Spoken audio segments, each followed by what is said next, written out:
Welcome back to my YouTube channel guys. इस channel पर आपको रीडिंग के टिप्स एंड ट्रिक्स साथ के साथ राइटिंग टास्क टेम्पलेट वो भी बिल्कुल फ्री ऑफ कॉस्ट प्रोवाइड किए जाते हैं। तो इस चैनल को ज़रूर सब्सक्राइब कीजिएगा और अपने लिसनिंग के स्कोर्स कमेंट सेक्शन में ज़रूर शेयर कीजिएगा। Test 1, Section 1. You will hear a new student, Tom, talking to a student representative called Rachel about university clubs. You now have 30 seconds to read questions 1 to 4.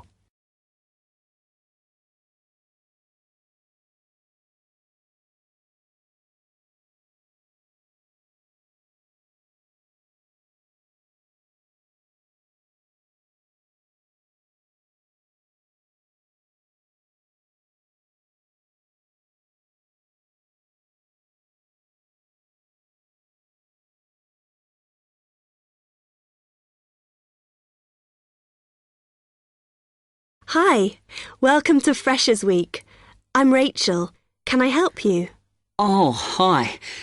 Yes, I was hoping to find out about some clubs I could join. Well, all the club stands are here in this hall. What were you interested in? Not sure. I wanted to do something where I could meet people. Well, take this leaflet with details of all the clubs and see what you think. Oh, It'll probably depend on what day you're free. Like on Mondays, there's the film club. Then on Tuesdays, you've got the climbing club. That's really good. I'm in that. Then on Wednesdays, you've got chess, if you want something a bit more intellectual. But you should look through carefully because all the clubs run extra activities as well as their normal meetings. oh yes, I see. So it looks like the film club has discussions after the films. I'd quite like to go to those. Then climbing. Goodness. It says here that the university has its own climbing wall. That's impressive. And they go on weekend trips.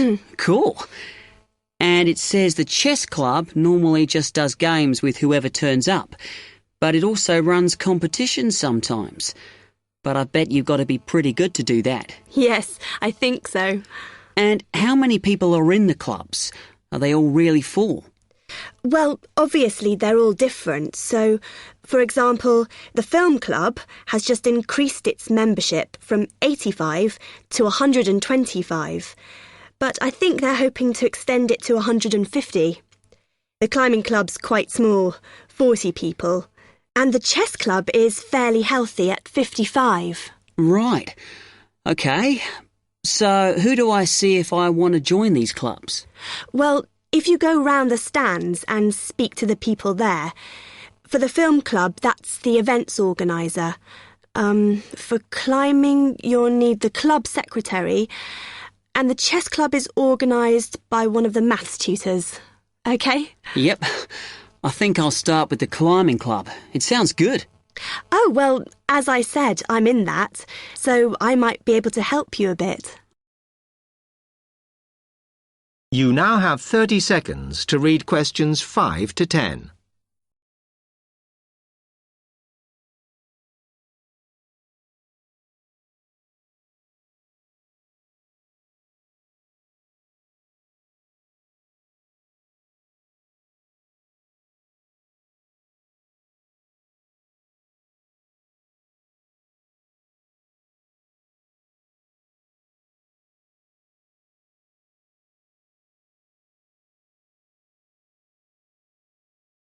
OK.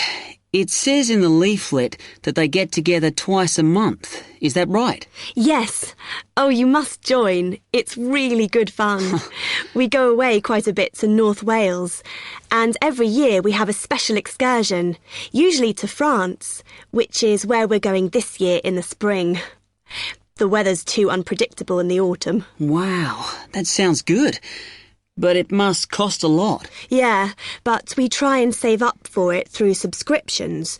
So rather than having a huge sum to pay in the month we go, we collect those weekly, so it spreads it out. Good idea. I think I'll definitely join. There are quite good benefits you get from joining. I mean, you need that, don't you? And the university clubs normally try and do deals with local businesses, so it's really worth joining. Like in the climbing club, they've got a special arrangement with one of the shops in town. So if you show your card, you can get money off equipment. Don't think the discount extends to clothes, though. That's really worth it then. I'll go over and talk to them now. OK. Hope you do join. Oh, and another thing I meant to say. If you do become a member, you automatically receive a magazine once a year. It's quite useful and interesting because it goes out to all the national climbing clubs. And the other thing is, if you come to every session, then you can get a complimentary ticket to the big exhibition that's held in Cardiff every year. So, hope to see you. Yeah, well, thanks a lot for your help.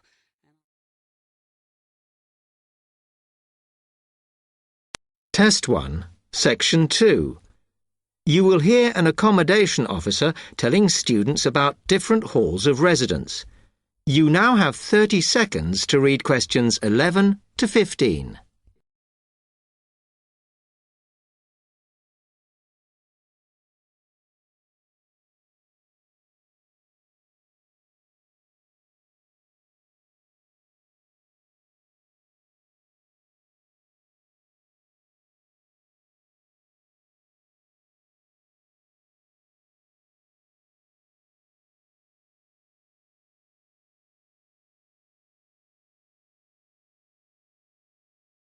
Good afternoon, and welcome to Stanton University.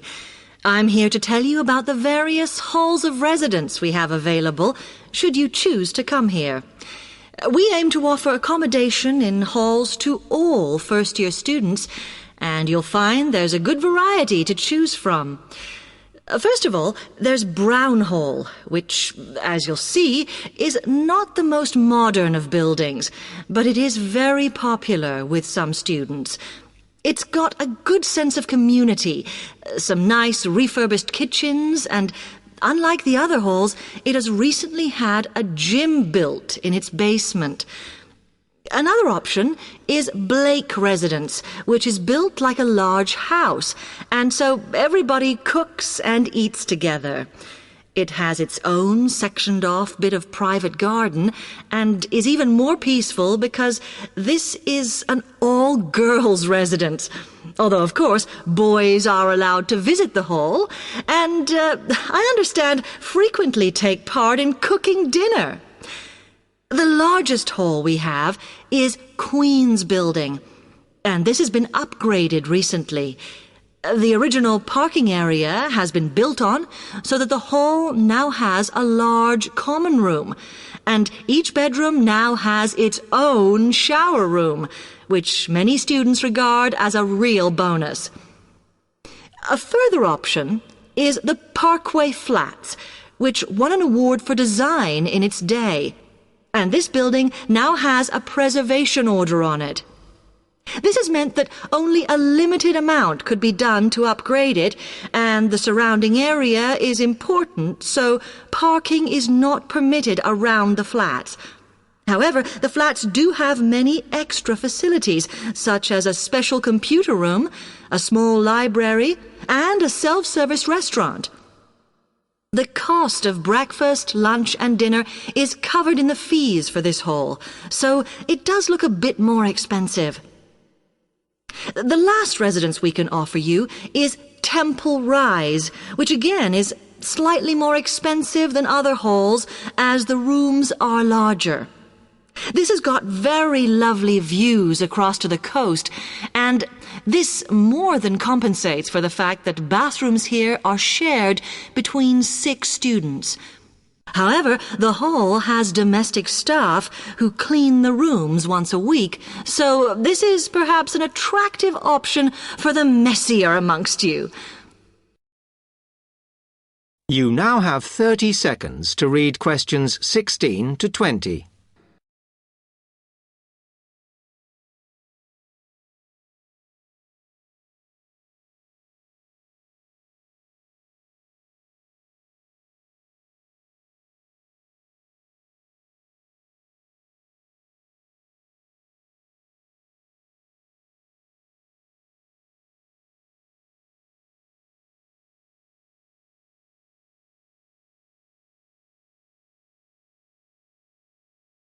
Now, if I can just show on this wall map here where they all are, you might like to go and have a look round. If you come into the main university entrance, at the first junction, you'll find that Brown Hall is on the corner opposite the theatre. So you're nice and near the station here, though I think it can get a bit noisy with traffic. The same applies to Blake Residence, which is directly facing the junction to the university entrance. These halls are often used by medical students and such like, as they're out all day, so don't notice the noise. Anyway, if you then walk along Campus Road towards the main circle, you'll see the library on the corner, and Queen's Building is just past that as you head north. You will find that it is quieter here, and you may get fewer visitors. By the way, the circle is quite a feature of the campus, as it's set into the hills and has a brand new sports center in the middle. It's worth going to look around it. Now, the Parkway Flats are on the opposite corner to the library, facing the circle, as you head towards the main buildings. The main buildings are only about a 5-minute walk from here, and places in these halls go quickly, so my advice is to reserve your place as soon as possible. Then Temple Rise is inside the circle, next to the sports center, but further from the main university buildings. Now, if you'd like to go off and physically look... Test 1, Section 3. You will hear two students, Jenna and Marco, discussing a business studies project they have to do. You now have 15 seconds to read questions 21 to 24.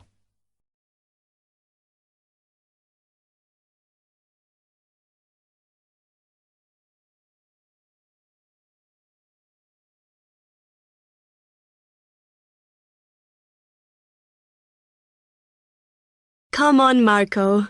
We've got to get on and sort out this project for Professor Buckley. Hang on.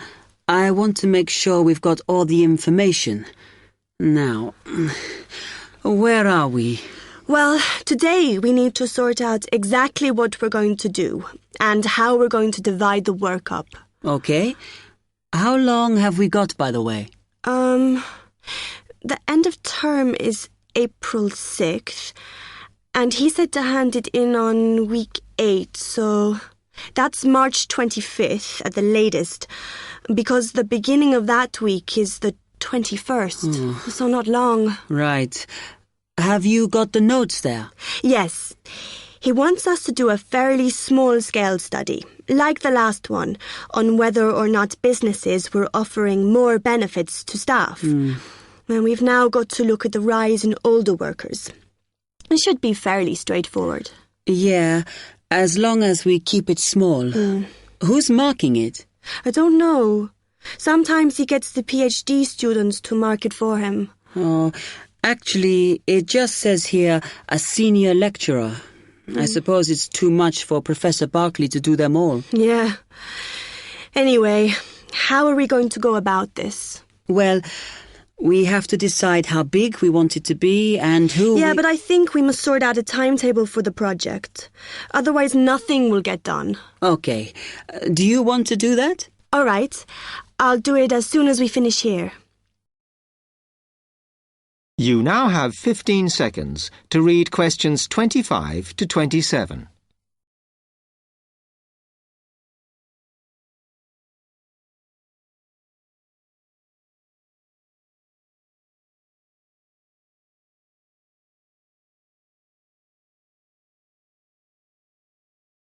Okay, what do we have to do now for the project? What's the best way to go about it? Well, Professor Carter suggested we set up a focus group to get some in-depth interviews, but I think that'll take a lot of time. Yeah, I agree. If we did a focus group, we'd have to spend time deciding who to include in it, and it's not necessary to do one anyway. Oh, fine. And if you agree, I think we should get in touch with the businesses on the list Professor Carter gave us and ask them if they're prepared to participate. Sounds good. Then we can go there, give them questionnaires and collect them later. Exactly. Okay. Then do we need to book one of those study rooms in the library so we can work together to input the data? Perhaps not, as I guess just one of us could just sort it out actually. Yes, that would be easier. A lot of what we're doing is qualitative, so it'll be writing up rather than statistics. No software for that, I'm afraid. And I think it would look better if we had actual shots of some of the staff, because we're citing appearance as a factor in employability, aren't we? Yeah, okay. I'll factor that all in when I sort everything out tonight. You now have 30 seconds to read questions 28 to 30.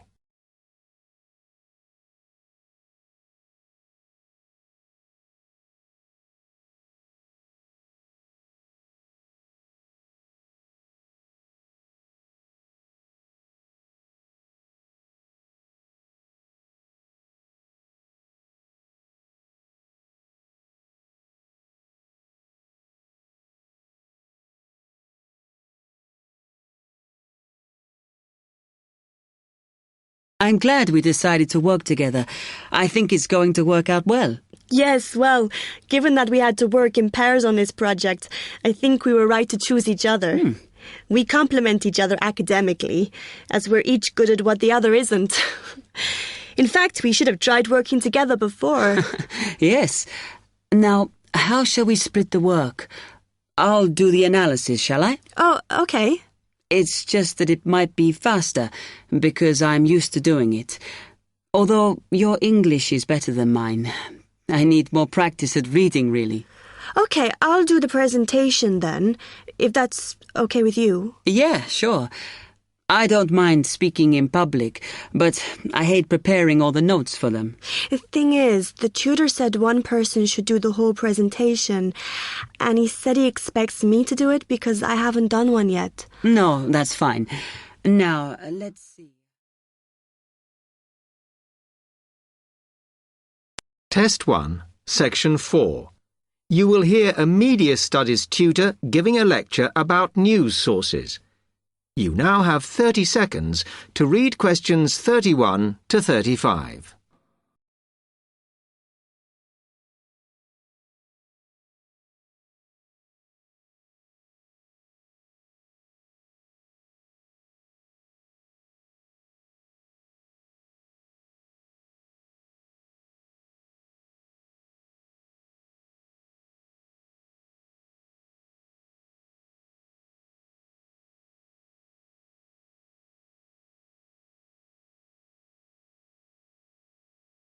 Okay, now many of you will have heard about the predicted death of newspapers, as people increasingly access the TV and the Internet for their news. Today, I want to look at the USA, which has very advanced news sources, to see if this is actually true. In the USA, the main news sources without doubt are TV, the Internet, and the press. That is, traditional newspapers. And although they are each surviving and growing, they are also changing. Obviously, TV news has been around for a while, and the early evening bulletins, when people get in from work, are very popular. I suppose we traditionally think of the morning newspaper arriving on our doorstep with the daily news. Interestingly, this is not borne out by the statistics, which show that readership in the U.S. is much higher when people have time to relax, when they're not working, especially on Sundays. The Internet is also a popular weekend activity, but shows no variation with weekday access. So people are using the different sources in different ways. Interestingly, local radio has been hit less by the grip of quite strong local newspapers than by the Internet, which is seen to offer a better regional service. But just because the Internet is seen as the new force in news media does not mean it is dominant. Television has, of course, been global for a while. But now technological changes, which have fueled the rise of online news, have also allowed newspapers to print and distribute editions across the world. In fact, Internet news, which is seen as the big competitor for traditional markets, does not offer that much variety.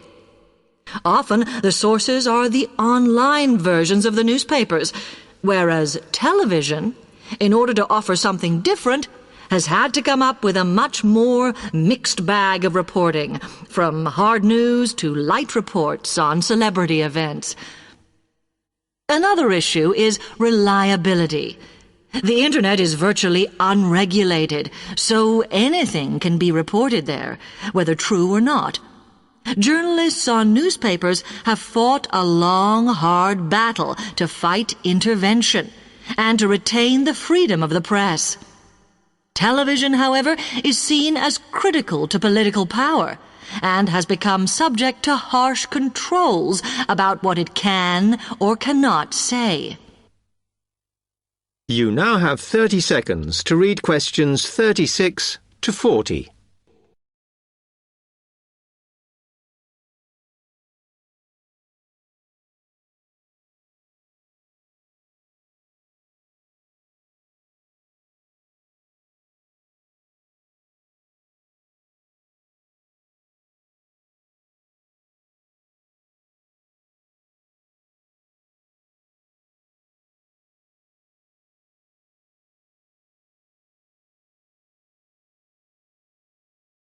Now, one very critical factor in keeping newspapers alive and well in the USA has been their approach to advertising.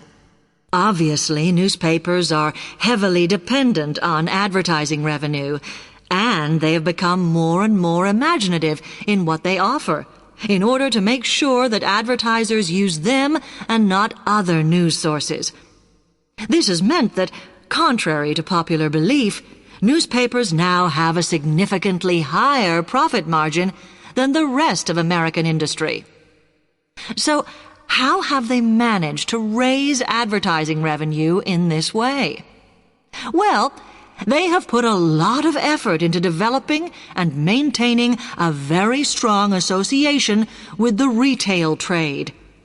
And they've come up with a winner. A critical tool in their sales plan has been suggesting that the adverts they run can have vouchers. This has been enormously effective because they have found that not only do more people buy the paper to get the discounts, but also that this inevitably means much higher sales for the clients who advertised.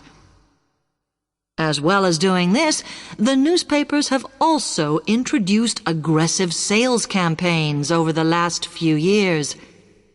This has resulted in a significant and continuing rise in the number of advertisers prepared to pay the extra for full-page ads. So, what I would like to move on to